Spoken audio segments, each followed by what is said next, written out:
Hello，大家好，又嚟到新聞大排檔啊！屯門一棟工廠大廈發生盜竊案，網上流傳片段，兩男一女上星期端午節清晨時分喺恒威工業中心 B 一座嘅大堂信箱偷信。片中女子純熟咁用筷子伸入信箱夾出多個信件，交俾同黨之後，睇完之後放返落信箱，部分帶走。據了解，佢哋留咗1個鐘頭，偷多封信。警方正式展開調查，咁就咩人都有，偷咩都有。工廠大廈唔係應該有石 Q 嘅咩？一齊睇睇新聞詳細內容。唔該晒大排檔主持，歡迎大家再次返嚟大排檔。開始前請大家訂閱同讚好，呢條影片有意見，歡迎下面留言，唔該晒。各位觀眾朋友，今日要同大家講嘅呢單嘢，真係聽到都覺得心寒。話說屯門一棟工廠大廈發生一宗離譜嘅偷信案，2男1女喺端午節清晨時分潛入工業中心大堂，用筷子逐個信箱夾信，偷完之後仲要拆開睇，將部分信放返入信箱，部分就帶走。閉路電視片段影低晒成個過程，網民睇到都話好得人驚，擔心如果入邊係銀行卡或者機密文件就慘啦。警方接報之後已經展開調查，今日大排檔就同大家詳細講下呢單案件，了解佢哋嘅手法，再分析客偷信嘅法律責任同風險，最後做個總結。首先同大家講下呢單案件嘅詳情。事發喺端午節清晨大約5點56分至7點01分。地點係屯門恒威工業中心 B 一座大堂。從網上流傳嘅閉路電視片段可見，2男1女全部都着黑色衫喺大堂嘅信箱外面徘徊。其中一名戴眼鏡、戴口罩、着人字拖嘅女子，手法非常純熟，用筷子伸入信箱入邊，將信件夾出嚟。佢哋逐一檢視大堂入邊3組信箱。部分信件佢哋自己判斷之後就放返入信箱，亦有交俾同黨檢視，甚至拆開信件之後將佢收起。佢哋喺現場逗留咗超過1個鐘，偷走咗多封信。警方接報之後，已經將案件列作盜竊處理，正展開調查。呢班人嘅手法有幾專業。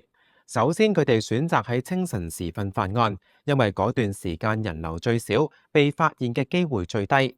其次，佢哋帶備筷子可以精準咁從信箱入邊夾出信件，而唔需要撬開信箱，減少發出聲響同留下明顯痕跡。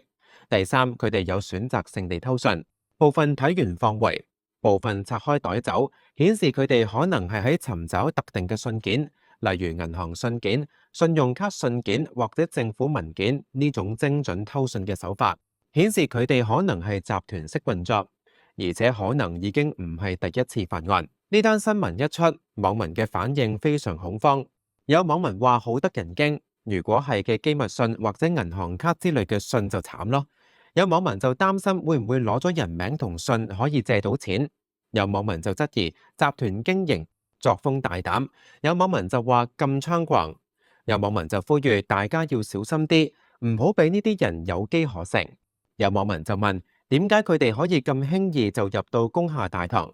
仲有網民話呢啲人一定係慣犯，手法咁純熟。大排檔分析一下呢單案件背後嘅幾個問題。第一，偷信嘅嚴重性。信件入面可能含有大量個人資料，包括姓名、地址、電話、銀行帳戶號碼，甚至信用卡資料。一旦被不法分子取得，可以俾人用作申請貸款、信用卡，甚至進行其他詐騙活動。受害者可能蒙受巨大嘅金錢損失，而個人信譽亦都可能受損。呢一次偷信事件好可能背後涉及更嚴重嘅罪行，例如騙徒可以利用偷返嚟嘅個人資料，冒充事主向銀行或者財務公司借貸，或者申請信用卡之後碌爆卡，最終由事主債。呢種身份盜竊嘅後果可以持續好多年，影響受害者嘅信貸評級同財務狀況。第二，犯罪手法嘅專業性。片段中嘅女子用筷子夾信，手法非常純熟，明顯唔係第一次作案。佢哋有選擇性地偷信，部分放回，部分拆開，部分袋走。顯示佢哋可能係喺尋找特定嘅信件，例如銀行信件、信用卡信件或者政府文件。呢種精準偷信嘅手法，顯示佢哋可能係集團式運作。佢哋可能已經掌握咗大廈信箱嘅分佈，知道邊啲信箱經常收到銀行或財務公司嘅信件，所以能夠快速篩選目標。第三，工廈保安嘅漏洞。呢班人能夠喺清晨時分潛入工業中心大堂，仲要逗留超過1個鐘，期間似乎冇人發現或者阻止。呢個情況反映咗工廈嘅保安可能存在漏洞，例如大門冇鎖、冇保安員巡邏或者閉路電視監控不足。工廈管理處應該檢討保安措施，加強巡邏同監控，例如加裝閘門、增加保安員或者提升閉路電視嘅質素同覆蓋範圍。第四，個人資料保護嘅重要性。呢單案件提醒我哋要好好保護自己嘅個人資料。如果發現有信件被偷，應該即刻通知相關機構，例如銀行、信用卡公司、政府部門等等，同時要考慮報警。如果發現戶口有異常交易，要即刻通知銀行處理。此外，市民可以考慮使用電子帳單，減少依賴實體信件，從而降低被偷嘅風險。